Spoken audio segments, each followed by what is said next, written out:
Welcome to the Nerd Party.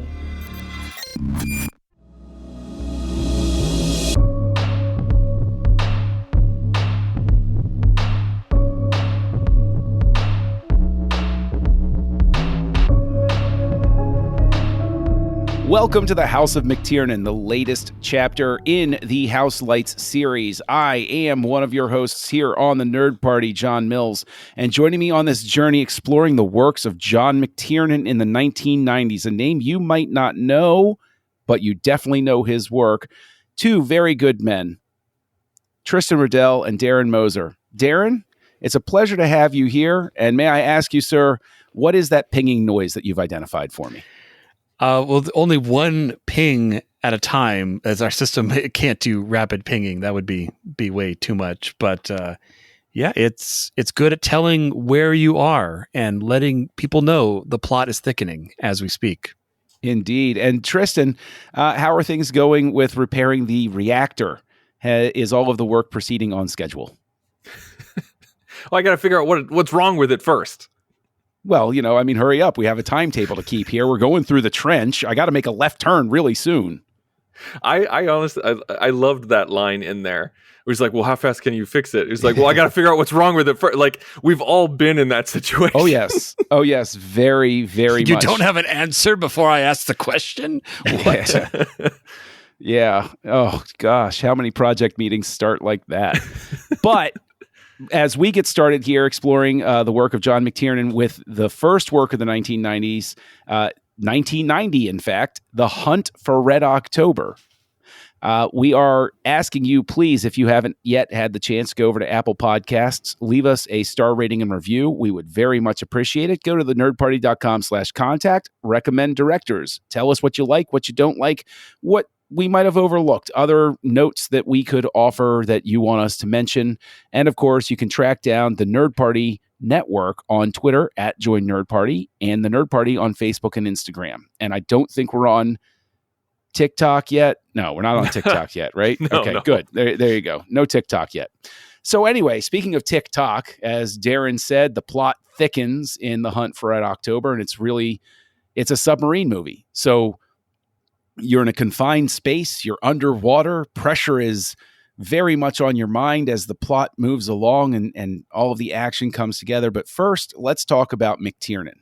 McTiernan comes in to 1990 with two absolutely stunning hits under his belt. He had directed Nomads in 1986, notable because it was Pierce Brosnan's first movie role. I haven't seen it yet. Have you guys seen Nomads yet? No, I haven't even heard of it. We should double back to that at some point. But in 1987, McTiernan releases Predator. And then in 1988, he releases a movie that completely changed the action genre for good, Die Hard, a sleeper hit released in late August that changed the course of movies for a whole generation of fans. I still remember sneaking into the theater, buying a ticket for something else and sneaking in because I was too young. But boy, howdy, that movie stuck with all of us. Everybody still knows Yippee-Ki-Yay. Everybody still knows Hans Gruber. Everybody knows that the reason that Snape was played by Alan Rickman is because he was everybody's favorite bad guy after 1988. So McTiernan had a big hand in that, along with the cinematographer Jan de Bont, who comes back with him on Hunt for Red October.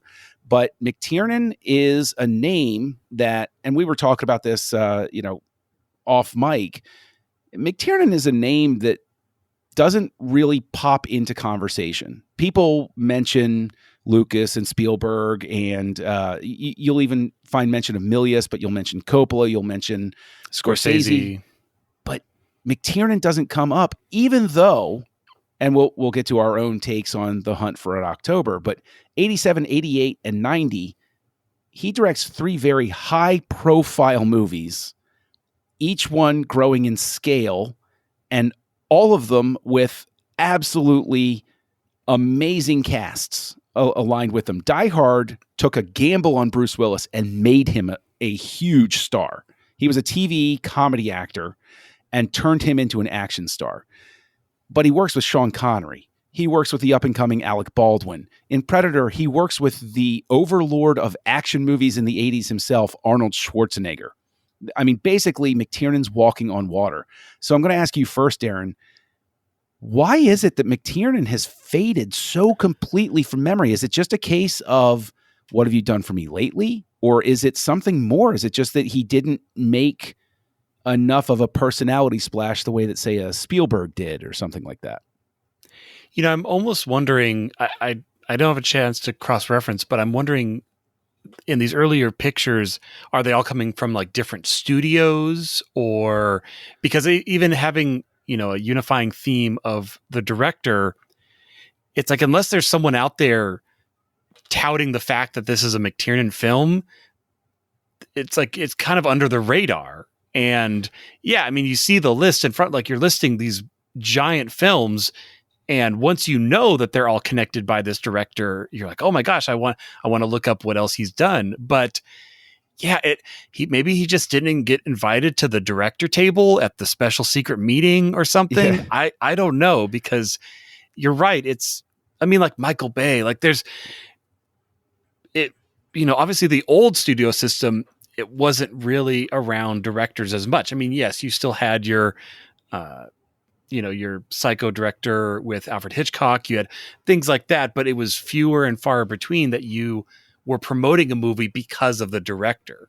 And it's like McTiernan just kind of didn't get on that train. And I think we'll agree that Last Action Hero didn't help him board the platform.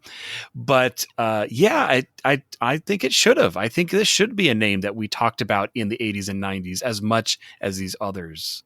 But he just didn't make it. I'm going to offer something here. And because Predator and Die Hard are both released by 20th Century Fox. And the film we're going to be talking about tonight, The Hunt for Red October, is a Paramount release, but it was released jointly with some other studios. Tristan, do you think it's something as simple as McTiernan is working in a genre largely action that hasn't garnered the respect that it later gets? Is McTiernan sort of one of those quiet trailblazers that makes it possible for a Bay to make a career out of action movies because his action movies are so good that it opens up the possibilities of the genre? Well, I think one aspect is that McTiernan is a grinder. It's just you focus more on the work and not the style of what he's doing. Like when you think about Spielberg or you think about Darren, you mentioned Michael Bay. You have images in your brain of what they like to do, and on top of that, like some of the people that we were mentioning, Spielberg, Bay, Scorsese, Coppola, and everything like that. Besides Coppola, they're still making movies, and Coppola is still in the media because of what he's doing with some of his older projects, what he's doing, like remasters and recuts and things like that. He's still kind of a part of the game. Like McTiernan straight up isn't. Like, he's just not part of the conversation. His movies are, but it's not like, oh, that's a McTiernan film. And so one thing that I'm wondering is, are we just old? Because if you talk to some people, even in our generation, just be like, hey, what's your favorite John Ford film? They're not going to know what the hell you're talking about. What about William Wyler or Frank Capra? These people made amazing films when they were making them, but obviously they're not making them anymore. And it just, not that McTiernan's dead, or like on the same level of Capra, but you get what I'm saying. I do, and I think it points to a larger discussion, possibly, that since we live in the era of content flood, is it going to be that much harder to communicate those classic names? They're going to have tremendous, huge bodies of work, even to stay in the conversation at all. And you're right, McTiernan has not done anything since 2003, and so his name has just faded. And so it's just people who remember him and remember the work, they're the ones that are going to keep talking about him. Yeah, and if you think about the people who have done just a few films in front of the camera, I mean, they're going to get more recognition because they're in front of the camera. Yeah. Like you think about, I know like this is a really, maybe a really minute example, but like Grace Kelly, like we know the name, we know what she looks like, but she only made 4 films before she became a princess. Yeah. So, like, why do we remember her so much? But she was in front of the camera. McTiernan was never in front of the camera. And also, like, we could tumble down the rabbit hole even further and say that with streaming, like one thing that Netflix really screwed the pooch on and continues to screw the pooch on, and every other streaming service, is hosting older films. Yeah. Like, try to find anything pre-1990 or even 85 on Netflix. That's a fantastic point. And that's a good point also in the fact that what are they holding out for? I mean, the owners of these films, are they being like, I don't want to make a deal to put it on Netflix because I'm sure that lucrative DVD money is going to be way more like, seriously, like, it should be preserved in that way or at least visible. I mean, I was looking also in his backstory, McTiernan, and it looks like he had a lot of debt and bankruptcy in the early 2010 era. Oh, yeah. Which is kind of probably why he's not making as many things right now. But he actually, he got sent off because if there's one thing the government doesn't like, it's screwing with their money. And so you make a boo-boo on your taxes and you're kind of screwed for a little bit. And, to get back on track just a little bit. Mm-hmm. Now, like Darren, you mentioned DVD. Did any of you guys have the VHS of Hunt for Red October? Oh yeah, absolutely. I'm what the old color man. was it? Oh geez, I don't remember at this point. It was red. It was red. It was a red tape. I thought that was the coolest thing ever when we got it on VHS. So it's the October that you could go bing, bing down into the water. Well, don't put your VHS in the water. But going back to that as well. That's cool. I didn't know that. With Hunt for Red October. Obviously, I'm the only one who saw it in the movie theater of the three of us. I know this. Yes, I was 3. Yeah, well, hey, I got to live through John McTiernan's early phase, so I win. But Darren, what was your first encounter with The Hunt for Red October? Who showed it to you? Who pointed you toward this movie? Oh, I can't remember who pointed, but this was probably, again, a blockbuster, viewing of Friday night. You're spending your customary hour amongst the shelves deciding what to want. Do I want to spend the extra $1.50 for a new release on the outer wall, or do I just want to dive into the, and again, well, man, let's talk about the cover for a second. That John Clancy, Red October, it's the red and black, with Sean Connery's face, and you're just like, it's so evocative. You're just like, oh my gosh, I don't care about subs, but I want to watch this movie because it looks really interesting.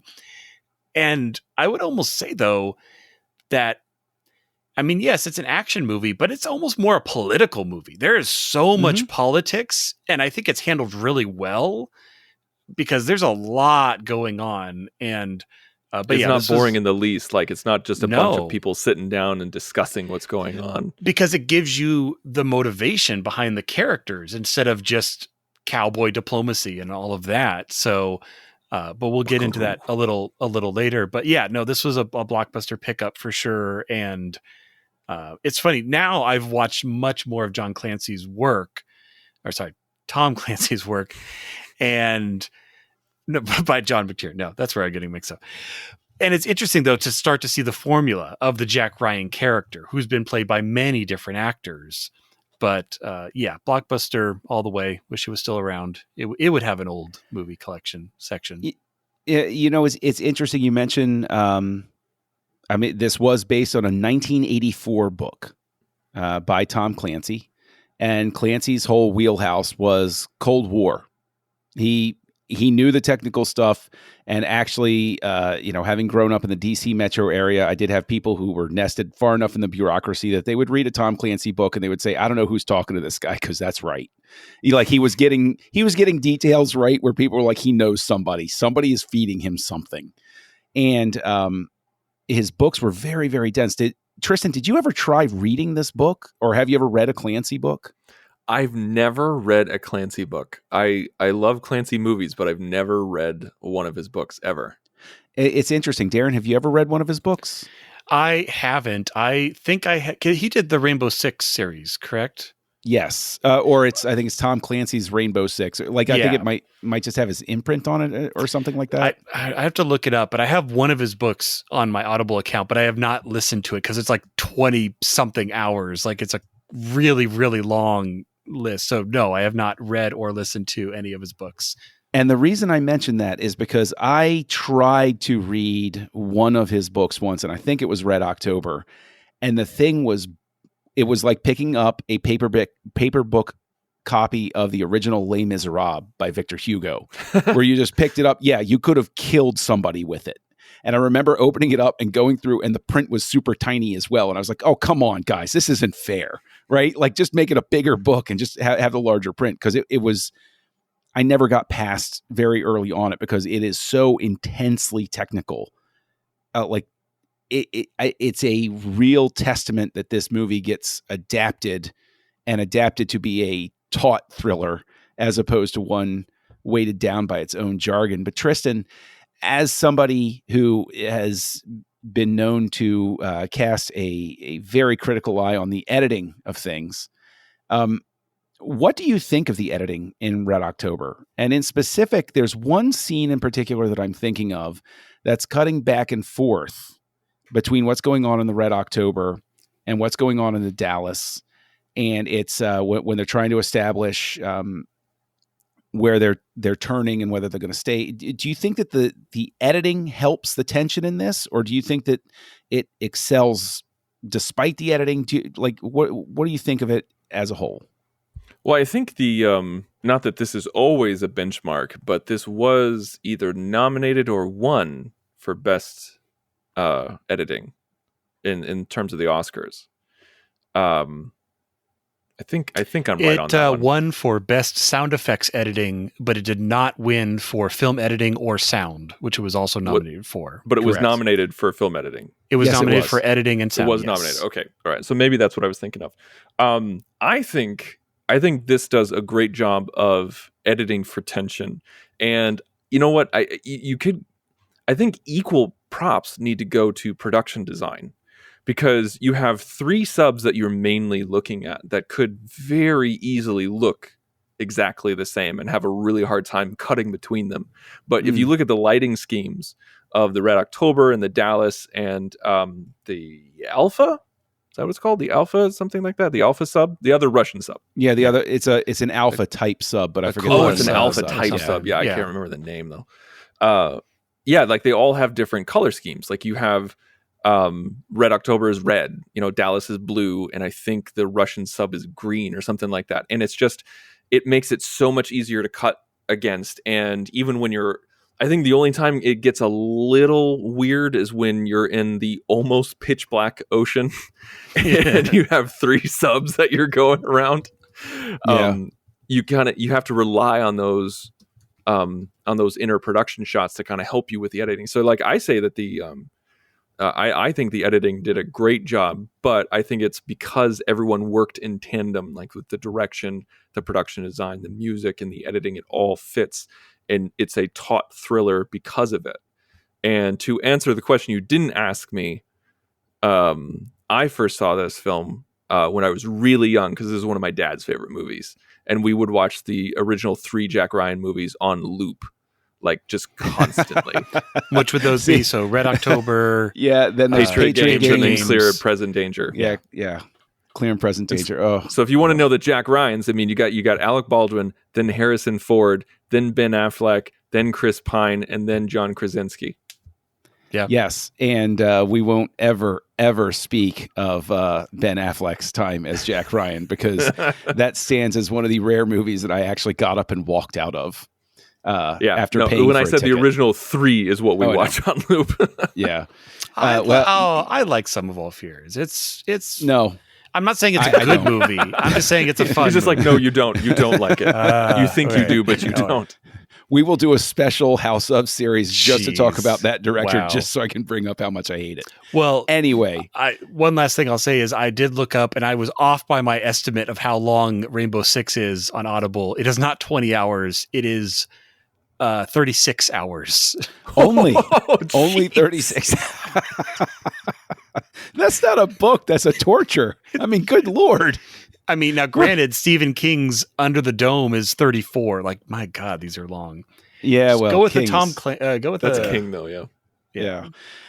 But, this is an interesting, point, Tristan, that I do want to get to, where I do think that this is a well-constructed movie. I think that the tension works. But Darren, do you think that with the distance and age differences and stuff like that, do you think that something like The Hunt for Red October, with the distance from the Cold War that now exists, do you think it suffers trying to find an audience in the present day because of people who just don't remember the Soviet bloc? They don't remember the tensions that informed basically 70 years of world history. No, I don't think it suffers, because I don't think, you still make films about World War II and World War I, and we don't have any inkling to the geopolitical situation of the time at all.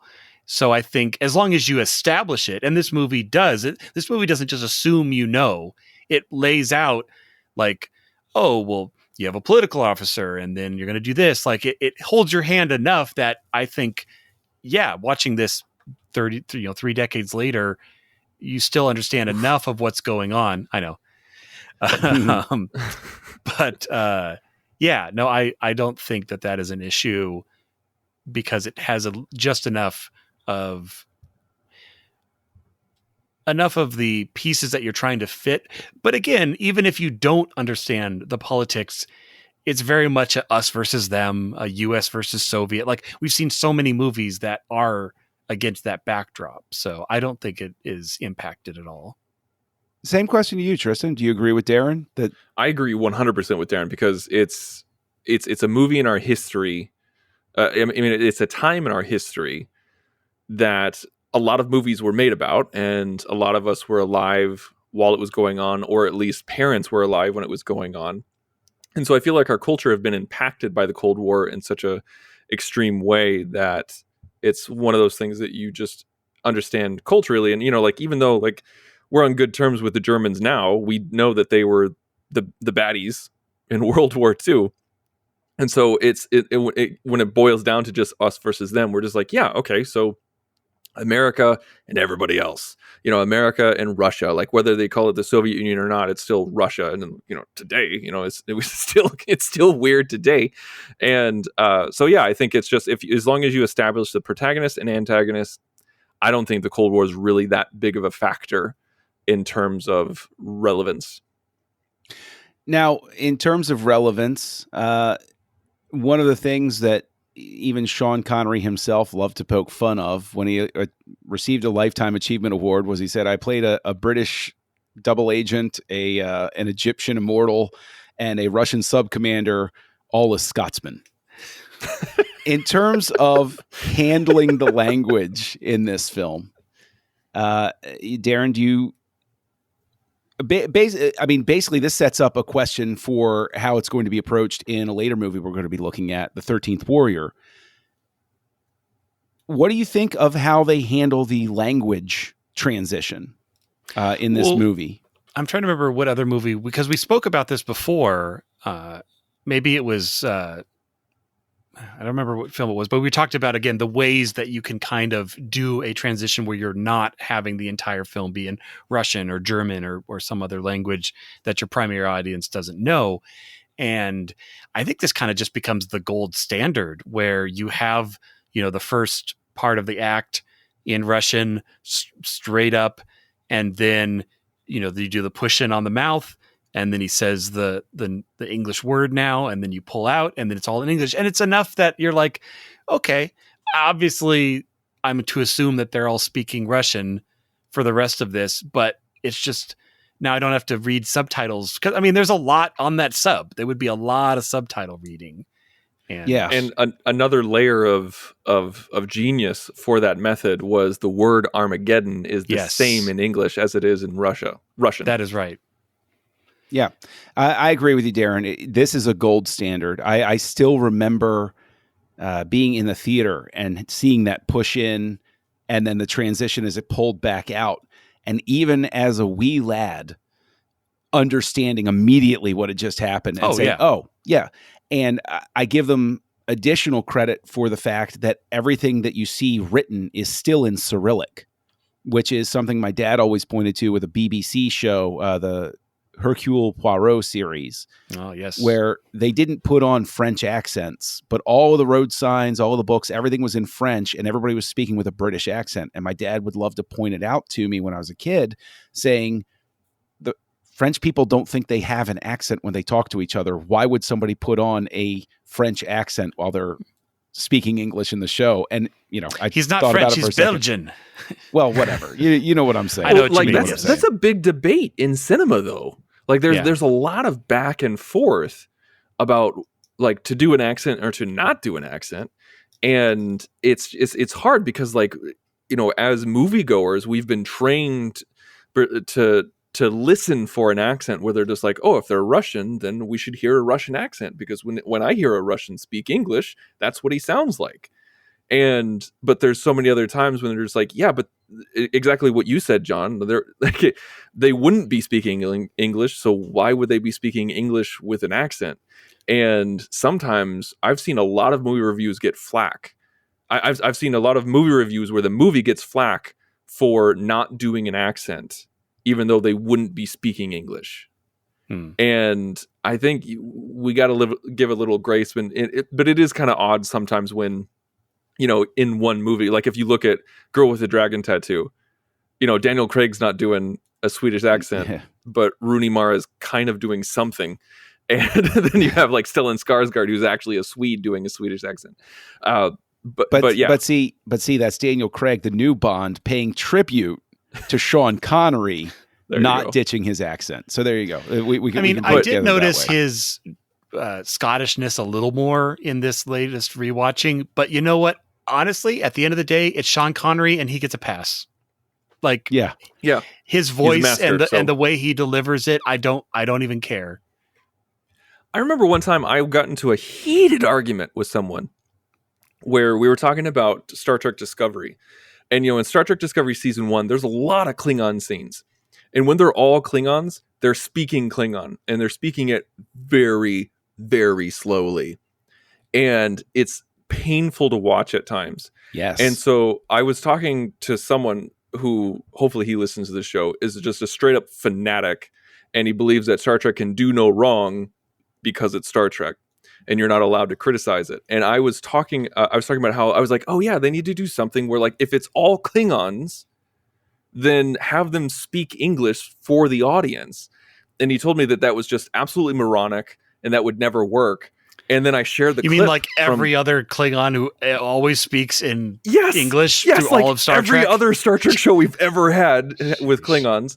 And I shared the clip from Red October. And he's like, this is really lame. And I said, no, this is taught in film schools. This is the gold standard of transition. This is genius work. And he's like, no, Star Trek does it better. I just want to say, well, that's going to be a bleep, but a ping. Make it a ping this time. A ping. I'm going to make it a ping. Make it a ping this time. That is something I think we all agree. The language is handled adroitly, if I may say so. And even though I'm not sure if that's the right way to use the word, but I'm going to say it anyway. And I think that one of the things that's interesting about this, watching it with a modern eye, is we're still in the blue screen era. We're not yet in the digital era. And so some of these effects don't necessarily age particularly well. But, Darren, what did you think of how well the effects age? Do you think that overall they're good enough?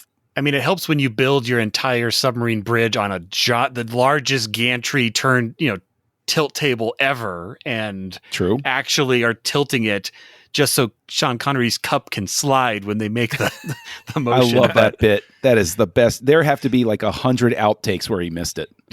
Have to be. There is, there's obviously, yes, I'm sure there was some blue screen, but probably the majority of this, at least for the submarines, were probably shot dry for wet on a black smoke-filled soundstage, because that's how they would have done it. And you just do multiple passes, and it's we kind of already joked about how like sometimes it's a little too dark at the bottom of the ocean. You literally cannot see what is going on, but I think it works. I think, this is post The Abyss, which does a lot of, dry for wet underwater photography.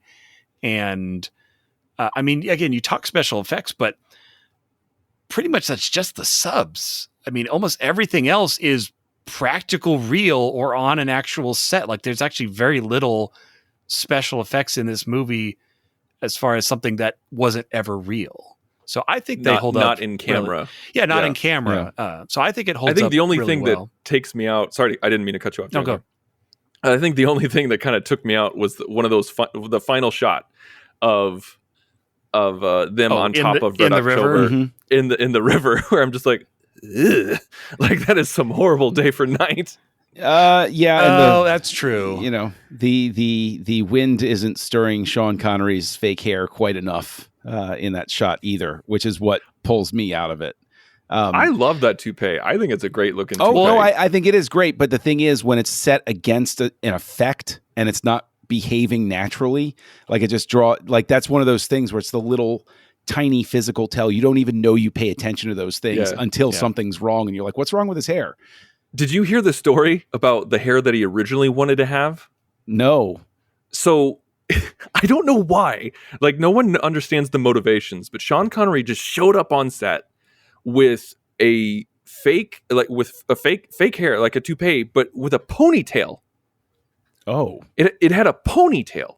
Oh. And he said, he's like, yeah, this is how I'm going to look. This is what we're going to do. And John McTiernan was freaking livid. He said, he's like, no, you look ridiculous. We're not doing this. He's like, screw you. I'm Sean Connery. I'm going to look like a jackass. And so they filmed it for a day and a half with this ponytail. And the crew made fun of Sean Connery ruthlessly, saying like, and please, I don't know, I might need to bleep this too, but they said they're like, yeah, his hair looks like a swinging dick on the back of his head. And like Sean Connery got so embarrassed that they're like, fine, I'll put on a different toupee, but they had to go back and reshoot that first day, which was a very expensive first day. And so John McTiernan jokingly says that toupee cost me $20,000. I mean, he's not wrong. Wow. Can you imagine? And the thing is, it is those little things that I honestly think if he had stuck to his guns, dug in his heels and said, no, this is how I'm going to do it. I don't care what you all think.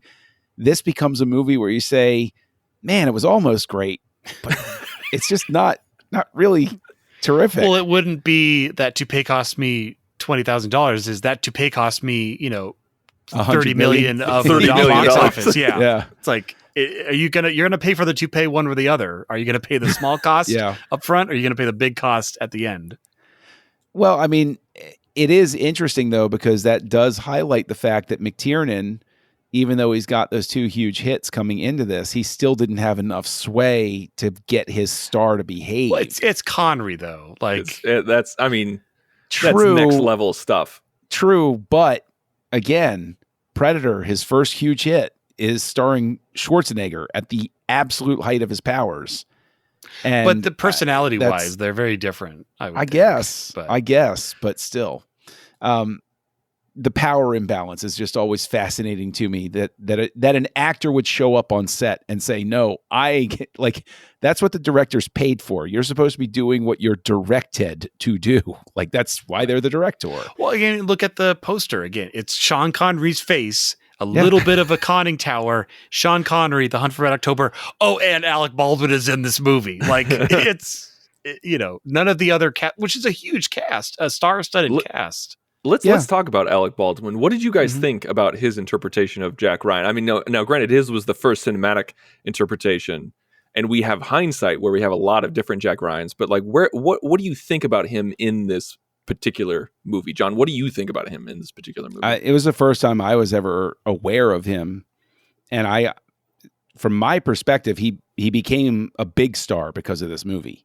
Like, this made him Alec Baldwin as we understand that name.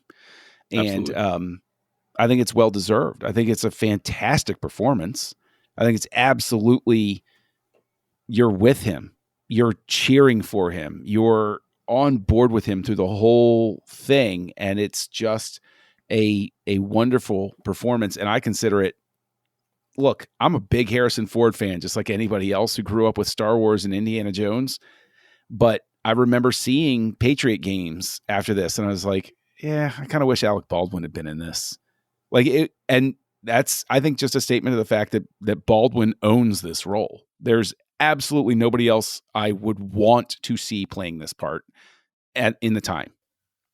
I mean, I would almost say that Sean Connery has it easier because he's just playing the straight man. He's Ramius. He's this larger than life figure. And I mean, yeah, he has a bit of his own personal demons, but not really. Alec Baldwin has to play the reluctant hero. And it's really hard to balance that because you don't want to feel like you're weak and you're not competent and able to actually do the things that are required of you. But you have to also play like, and they play it, for humor a bit of like, oh, it should have just been a memo. Like next time I'm not going to, actually go into the boardroom. But I think that, as a story, they have to tread that line perfectly so that he does feel like the hero that he is, but he did not seek that position. And I think that's the harder thing to act. And I think he does it well. And I think he really pulled off the I'm just an analyst, because as the movies go on, the I'm just an analyst has less and less weight. Oh, yes. Yeah, I think you're right. Oh, yes. Even with Harrison Ford as the next one, like I have a harder time buying him as an analyst. I don't know if it's because it's Han Solo or what. It just doesn't. It doesn't click as much. Oh no, it's totally. It's too big of a role or too big of a person for the role at that moment, I think. I think they just lean so much into the action in the sequels that this is one of those things where there's not really a lot of action as we understand it in this. There's a sub chase, political there's action. tension. Yes, the the South African ambassador from Lethal Weapon 2 is cast in a very comedic bad guy role in this one, but I think that the key is, what you've put your finger on is Baldwin's performance, yes, but also the structure of the movie.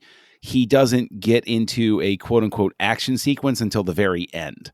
He is the unwilling hero who is being put in these situations that aren't just he's not John McClane, and he's not, whatever Arnold Schwarzenegger's name was in Predator. Does anybody ever actually remember? No. Duke. Was it? No. Was it Duke? Why do I think Duke was a different Dylan character? is the played by Carl Weathers, and then I'm pretty sure it's Duke, or it's like Dutch or Duke. I think it's Dutch. All I remember is the fists coming together. You son of a yeah. But I mean, the thing is, at the same time, what's really interesting with McTiernan is Predator. It is Dutch, by the way. Okay, Predator I got it on my second try. Revels in that sort of hyper masculinity zone, whereas then his next two movies, Die Hard and then The Hunt for Red October, your primary heroes are reluctant heroes who aren't. They're sort of cast against type for right an action guy role. at wrong time, or something like that. And so it's interesting how deftly he goes to that other extreme. And, to that end, though, I do want to talk about, we've talked about the editing, we've talked about the performances, but Jan de Bont, legendary director of photography, at least for a time, he was very dominant in the field as a name, comes back, works with McTiernan on this. Tristan, what did you think of the camera work in this? Did you enjoy the lens flares? Did you enjoy the types of lenses they chose? Or at least it was motivated lens flares. True. But, the question becomes, you mentioned the lighting before. Do you think that this movie, like we mentioned in the Academy Awards, it was nominated for editing, sound, and best sound effects. Did this deserve also a cinematography nod, or was this just something where it's good enough but not really a noticeable work with the camera? Well, I think the thing with de Bont is that he's so textbook. And I don't mean that as a I don't mean that as in a slight at all. I don't mean that as a negative. He's so textbook, like he gets the job done. Like he helped define, like I'm trying to look up, like, you know, Basic Instinct, Lethal Weapon 3, you know, Die Hard, Hunt for Red October, Jewel of the Nile. You know, like, you know, those are 80s. But like when you think about those films, like they have a specific look to them, and it makes you think of the decade. It makes you think of the 80s and 90s. And I think he did a fantastic job, but he's not, he doesn't draw the eye to what he's doing. Mm-hmm. And he's kind of like good editing, where like a good editor, you don't notice the editing. Yeah. And with the cinematography, there's certain times when you're just like, oh wow, this is gorgeous cinematography. Like if you're watching something like The Revenant, or, you know, something, you know, like that takes place, like if you're looking at Lawrence of Arabia, you know, like things like that, you're noticing the cinematography. But with this kind of thing, which is a political thriller and an action piece, you don't want to be thinking about what the camera is doing. You want to be thinking about what the characters are thinking or doing. Mm-hmm. And he very much achieves that. And so for that, I think he did a great job. Okay. Same question to you, Darren. I mean, was there anything outstanding about the camera work here, or like Tristan, it was good and what it needed to be, but not next level? Yeah, I mean because I'm trying to put myself in that frame of cinematography. So you're talking lenses, you're talking angles, and things like that. And I mean, at the end of the day, you're shooting inside 2 tin cans, so there's not. You're not going to have the sweeping vistas or the, you know, the sunsets and all of that. But I would say that when we're in the subs, especially like the Red October, which is the hero ship really of the movie, it doesn't, it's different than like other submarine pictures like Das Boot or U-571, where they are purposely going for the claustrophobia and the packed in. This feels like this is a ship of the line for the Russian Federation. Like it should feel grand, and it does, even though it's a submarine. I mean, it's a freaking big submarine, but I think that is the best compliment I can give it, is that it doesn't feel like a cramped tin can, even though it still feels like a sub. The Dallas feels like half the size. It feels tiny by comparison, and it's all just how you're shooting it inside. And then you have the other Russian sub that looks even smaller than the Dallas. Yeah, well, that looks like a pedal-powered, you know, toy. See, I'm actually gonna disagree. I think that the photography in this is stellar, and I point to moments. DeBont uses certain lighting tricks that I enjoy. There's actually one shot that is, you can see it's antecedent in Die Hard, with the light really bright behind somebody and causing that lens flare that sort of like bisects the frame, and everybody's in shadow and they're coming. It's just a cool looking shot. When he's tracking down the KGB saboteur, and they're in the missile silo section, and he switches to basically a Dutch angle while the tubes are up and everything's red. Like it's a really imposing, fearful. And even though, to your point, Darren, even though you know it's a cramped space, your eye can take everything in. It doesn't feel tiny. It feels like, okay, this is huge, and it's tiny because there's so much crammed into it. And I think that very much to his credit, you never get confused, like you said earlier, Tristan, between which ship you're on, not just because of the people on it, but because the lighting keys are very specific. And on top of that, you wind up with, something where each ship has a good character. I have a feeling when I'm in each ship. When I'm in Skarsgård's Alpha class sub, I feel uncomfortable. I feel sweaty. I feel like, oh, this is an old boat and I don't like it in here, sort of thing. And I think that a lot of that is achieved with the visual work. And I think it's really largely a case of the fact that just certain directors and DPs work really well together. And I think that it's no mistake that McTiernan gets 2 really great movies in a row with de Bont. And they both, I think, look great and really stand the test of time. And you can understand why people refer back to them visually when they start making other action movies going forward. So, that's my minor point. I don't like to bring up the fact that he did Basic Instinct because I hate that movie. But I will point out that de Bont also did the famously terrible Leonard Part 6 the year before he did Die Hard. So that is Leonard Part 6 is notable for being a movie that basically put the Razzie Awards on the map because it was so terrible that everybody talked about it. Well, even Janusz Kaminski did a Vanilla Ice movie, Yeah, that's true. That's true. He did, but it was a good-looking Vanilla Ice movie. So, is it like? I mean, I don't know the industry well enough. Is it something where every so often, like a director of photography has to do like pro bono work, like a lawyer, where it's like every so often to keep your certification up, you have to do like the poor guy's work just so that you can help him out? I mean, everybody needs a mortgage payment every once in a while. True. Yeah. Well, fair point. But, in terms of everything else that we've discussed, just one last thing that I want to bring up is the music. Basil Polidorus delivers a score here that leans very, very heavily at certain points on the Soviet national anthem.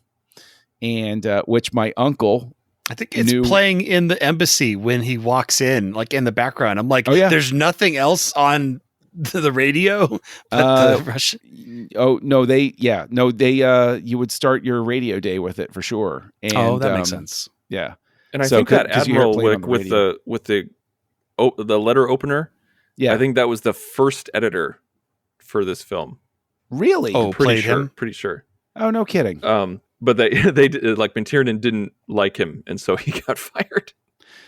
Well, I guess you could say that he probably made the right call because the editing on this is pretty darn good. I mean, we talked about in House of Fincher. Fincher didn't really care for somebody on the Panic Room team, so that was it happens from time to time. Oh yeah. But in terms of the music, Darren, do you think that this is one of the great scores, or do you think that this is one of the middling scores of the 1990s?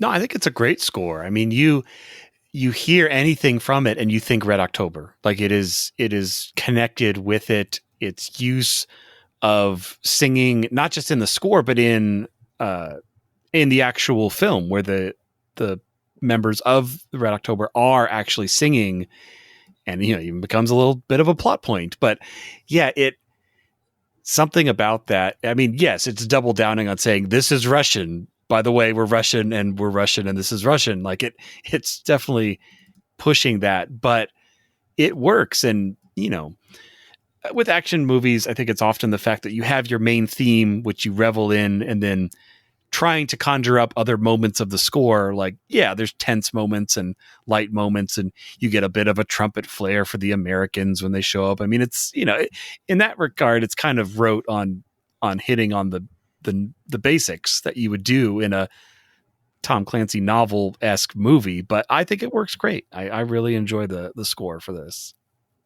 Same question to you, Tristan. Yeah, I echo what Darren said, because this is very, like, you think of this movie, this movie, the music. It's not distracting, but it is identifiable, which is a very hard line to walk. And that main title sequence, like I love hearing a chorus where I don't understand what the hell they're saying. I really dig that in scores and movies and things like that. But yeah, like I like that we hear it at the beginning and then we hear it at the end. It's a nice bookend. And like after the minute mark, when they're just like rising and rising and rising, and then it gets a little bit more playful, like do. I really enjoy that. This is one of the few times where so many movies that we've reviewed and so many movies that we have talked about over the past dozen or so episodes, I very rarely have anything to say about the music. I'm just kind of like, yeah, I have no idea. Like there's so many times there I'm was just like, yeah, music, and there was someone did it. Yeah. That's as far as I can go. But with this one, I can legitimately say this was unique, identifiable, and fun, and well done. And I have nothing Just really like Sam Neill's performance. I just need to get that in before we close. Sam Neill did a great job. Yeah, I would have liked to see Montana. I would have. Oh my gosh, too. that That scene, is an amazing death, moment. Yeah. That is an amazing death. Like one of the most heart-wrenching side character death scenes, I think. I'm not trying to I be agree. hyperbolic here, but Oh no, I Well, agree. it's just... if we have time for one more question, I want to talk about the Please. cast, because this cast, I mean, it's far and wide from, and again, it's fun watching it now, having seen a lot of these actors and other things. I mean, yes, I will always think of Jurassic Park when I look at Sam Neill, and like every time James Earl Jones returns to this character, it's always an amazing performance. But even the smaller characters in the background, like the submarine expert, and Jeffrey Jeffrey Jones. I love the captain of the Dallas. He's like one of my favorite characters. Like Scott the Glenn. way, Scott Glenn. Yeah. yeah, the way he plays, just he's the captain of his ship, but he's like proud of his men for like going above and beyond. And I love that he wears glasses, and I love how he interacts with people, and I love he doesn't give Jack Ryan an inch when he's like, well, who are you? Like, I just got these orders from Naval Command saying he's doing this, and you're telling me they're wrong. And it's so well acted across the board. There's a sub captain that Scott Glenn and Alec Baldwin spent a couple of days on a submarine. That's right. And Scott Glenn was spent a lot of time with the captain, and so he based his entire performance on that real life sub captain. I remember that. And he has said in interviews, he's like, any accolades that I've gotten because of this performance is solely because of Captain so-and-so. And I just think that's so funny. Well, I think that Courtney B. Vance. Yes. He's so Seaman fantastic. Jones. Yep. He is so Including wonderful. one way the hell out of Pearl. Well, but that's the thing is it's no small feat to imbue a character like that with a truly sympathetic and fun backstory. In that scene right there, those three actors working together, but especially Vance, imbue all of the Dallas with the camaraderie necessary for a ship to function. Yeah, they do. They instantly set the tone for, this is how relationships work here, which is different than I've seen them work in the Red October. Very interesting sort of thing. America, USSR. Yeah. Well, no, I mean, you have a boat full of people that are most devoted to, they stand and they sing for the anthem and stuff like that, as opposed to, guys that are just, joking around. But then the minute that business needs to be done, they're there. They just flip a switch and they're back on there. And it's it's an important character because, I mean, he shows up fairly early in the film, and we're like, why are we spending like minutes in this sonar shack on this submarine? Like, but no, it pays off because you're invested in this character. I mean, we even have Gates McFadden shows up for a half second, as Jack Ryan's wife. She was promised Patriot Games and Clear and Present Danger. That's why she did just this small bit. Oh, she knew she'd have a bigger role going forward. Yeah, and there's two stories behind that where they say that she was replaced because Alec Baldwin didn't come back, and they wanted a brand new pairing. They didn't just want, the wife from the first one. She's in it for like 2 minutes. Like, who? Yeah. All right. And there was another one where it was because she went back to Next Generation. Because she filmed this when she left. Oh, the season two. Oh, that makes sense. And also the story behind Alec Baldwin is they originally wanted Harrison Ford for Hunt for Red October. But when Ford got the script, he's like, there's a lot of focus on Ramius. So he's like, he wanted more of a leading role. Like he wanted more screen time. And so he said no. And then they gave it to Alec Baldwin. And then when Patriot Games came around, Alec Baldwin said, this is my price. And he didn't budge at all. And they literally said, for that price, we could get Harrison Ford. And he said, he's like, that's my price. And they're like, fine, we're going to pay that price, but we're going to get Harrison Ford. Wow. That's so crazy. And he probably regrets that decision. But I don't know. Didn't he go? I don't know his career well enough, but I know that not too far in the future from this was Malice, and that was another role where he garnered some fame. Everybody loves referencing that, where he plays the amoral doctor opposite. And he Nicole screams, Kidman. he's like, "I am God!" Yeah. Like in the board meeting. Somebody yeah. goes in and they pray. They're praying to me. Yeah. But yeah, the cast is terrific, and it is, I think, again, because there are a couple of small roles filled by people who had roles in Die Hard, and so I think a nice thing about it is that you have McTiernan. I always like it when a director shows loyalty to casts that he has worked with before, but I also like the fact that he can get the consistent performances out of them, and he doesn't go and look for somebody like that. He says, "Oh, this role would be perfect for this guy," and goes and gets him and brings him in, sort of thing. But I will also say that seeing Gates McFadden back then was, oh, hey, it's Dr. Crusher. I have a crush on her. And there's a second TNG actor, if I'm remembering correctly. Tristan, tell me if I'm right. So the other, like the second in command of the aircraft carrier, was that the actor who played Moriarty? Daniel Davis, yeah. Oh, yeah. Okay. Yes. Yeah. Yes. So again, just even the smallest of roles, they were so well done. Are you thinking about the nanny? No, I'm thinking. I'm thinking about Moriarty. What are you talking about? I'm I also was thinking talking about about John, the fact sorry. that Star Trek: The Next Generation having however many episodes a year and being on TV for however many years, it's like it's inevitable that somebody was on. Like at this point, I'm surprised Sean Connery wasn't on Star Trek back in the 1990s because he almost was. Everybody else was in right? Star Trek 5. Well, that's right. That would have been 89. Shaka Ree, Sean Connery. Like it was going to be him, and then they changed it, and then they kept the name as a joke or something along those lines. I'm probably oversimplifying it, but no, they named Shaka Ree as a way to try to woo Sean Connery to play the role. And I have a feeling that if Sean Connery had gone looking for Shaka Ree, he might not have been in the hunt for Red October because he might have retired earlier than anybody expected. So, of course, he also wouldn't have been Dr. Henry Jones Sr. either. So, and then you have Tim Curry, who is amazing at everything. Oh, love Tim Curry. He's great. He's great. I love how he was like the loudmouth in the dining room. Just like, where did you learn how to cook Afghanistan? Which is hilarious. And then they send him away, and then everybody sits down to business. It's like, oh, poor Tim. And Tim Curry is like, so we must evacuate. And then he's I don't know. Captain. It's like, well, I guess we'll listen to you. And then he's like, oh, you'll get the Order of Lenin for this, sir. And yes, that's the moment where I think Tim Curry's great through the whole thing, but that moment where he really sells somebody who's been completely duped. But he has no idea. And he's the reason why we believe that the whole rest of the crew has been duped, is because we have that character who plays it so he represents effectively. The crew, who's outside the loop. Exactly. That's a good point. Yeah.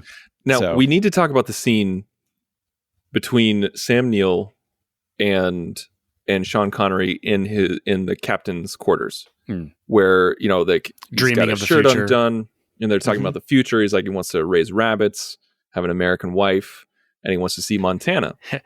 a recreational vehicle and a pickup truck. And this is also the Crazy Ivan scene. Yeah. And it's so amazing that you have the Crazy Ivan scene where they're like, oh my God, Crazy Ivan, con the sonar, Crazy Ivan. And you have this tension in behind October, them. they're just like, chill. Like, exactly. Chill. But it's such an awesome dichotomy of a scene, because you have this philosophical stuff, you have this really morose stuff coming from Ramius, but then you have this hopeful stuff coming from Sam Neill, and then you have this tension over on the Dallas, and it's such a masterfully crafted scene. And also, I remember, like, this one really stuck to me, because as a kid, like when Sam Neill said, like, like no papers, like they let you do that. Yep. I had no idea what he was talking about. Oh yeah. And my dad explained it to me. And like he used that as a nice moment to make me appreciate the freedoms that not everybody has in their own country. And I love that scene. That's probably my favorite scene in the entire. Well, there's movie. the papers. I agree with you. And then there's also, I noticed more the line that Ramius says when he asks, like, could I live in Montana? He's like, oh, well, I think they'll let you live wherever you want. And like that statement hit me more because it's like, you may not have choices in Russia at the time.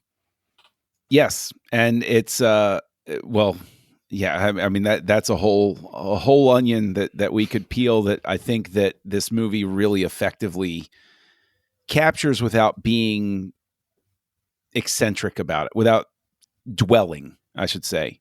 And Tristan, I agree with you. That is the scene when I was bringing up the editing earlier. That was the scene in specific that I was referring to. That they're on, like you said, they're chill during the crazy. Darren, you said they're chill during the Crazy Ivan, and in the Dallas, they're like, Crazy Ivan, oh my gosh, shut everything down.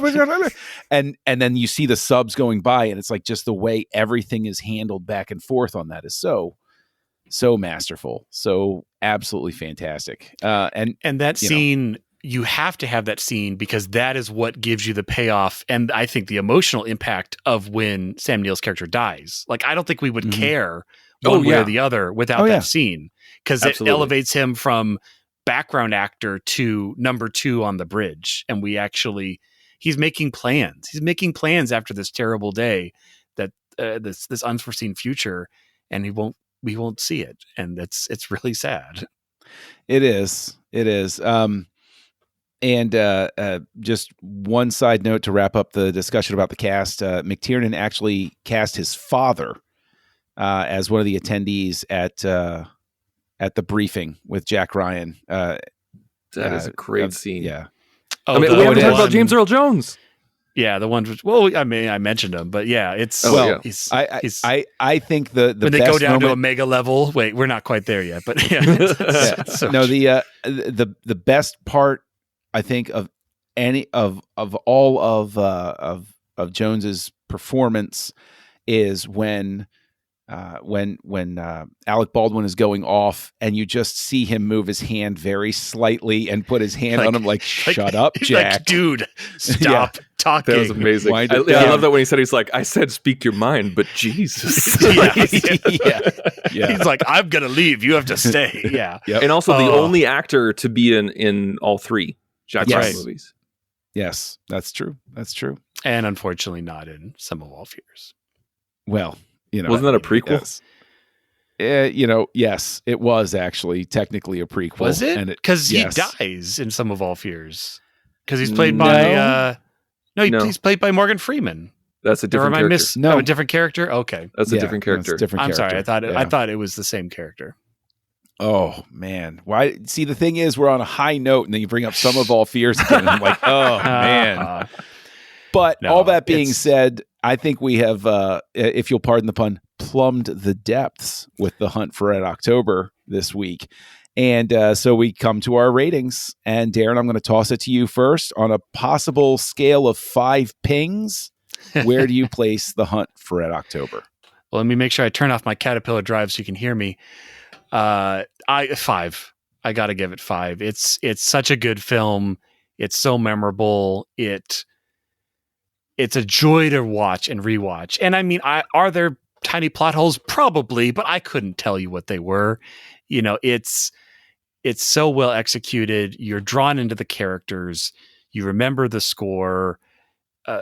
There's so many great actors in it, playing big and little parts. I love that. I love the fact that it's not just background, who's his name. It's like, no, it's a guy that McTiernan's brought along, like you said, from Die Hard, or they brought this character in or that character. But again, it all comes down also to Alec Baldwin. He delivers a great performance as Jack Ryan, really setting the stage. And I almost got Wrath of Khan vibes, because besides from the end scene where they're on the sub together, these 2 main characters almost don't meet in this entire movie. We're seeing them in these 2 separate spheres. Yeah, until the very end. They barely even know of each other's existence, or at least Ramius doesn't know of Jack Ryan until they actually meet. So yeah, I give it 5 pings. Always a joy to rewatch. I want to kind of hunt down that red VHS tape now, just because that seems really awesome. My dad still has it. I'll have him take some pictures. Oh, please do. Please do. And so, Tristan, where do you end up with your rating for Hunt for Red October? Man, I struggle with this one because 5 stars is 5 stars. You know, like that's big. Like I don't get. Just do it, Tristan. I don't know if I don't know. Don't I just assign so much to it. It just means it's really awesome. But like when I think 5 stars, I think The Godfather. And do I feel the same kind of love and adoration to the filmmaking as The Godfather? And You also gave Young Frankenstein 5 stars. What? Yeah. Yes. I gave Which Young was Frankenstein. justified. Yes. No, I did not. I'm looking at the notes. No, I don't believe that. Oh, well, we'll go to the tape at some point, but I have it written down as 5 stars. What? You were in a moment. Let's just say That's weird. I'm gonna give it 4.5. Just because I think it's a phenomenal movie. It's one of the best of the best. But I don't know if it's to the near perfect status.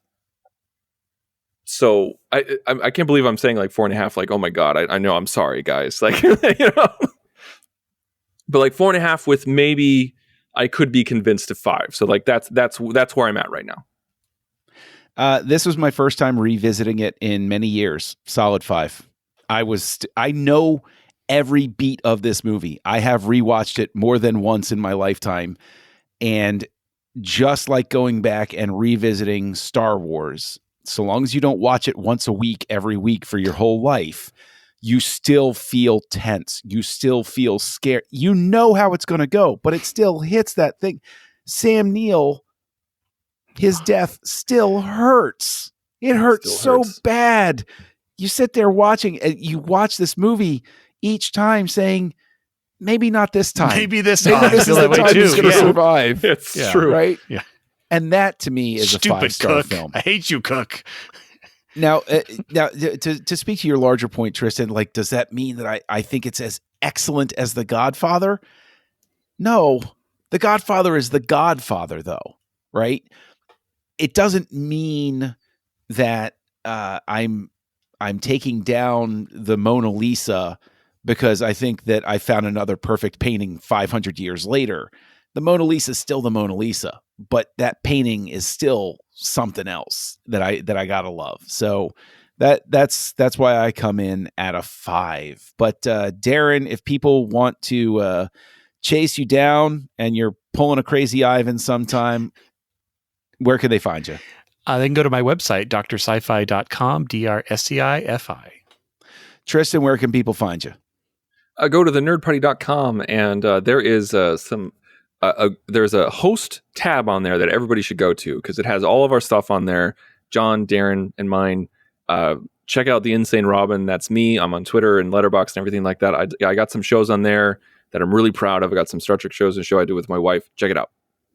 And I'm Kessel Junkie. Like Tristan said, you can find me at the host page and here on the network co-hosting Aggressive Negotiations. So thank you for joining us as we swam through the wonderful material of The Hunt for Red October.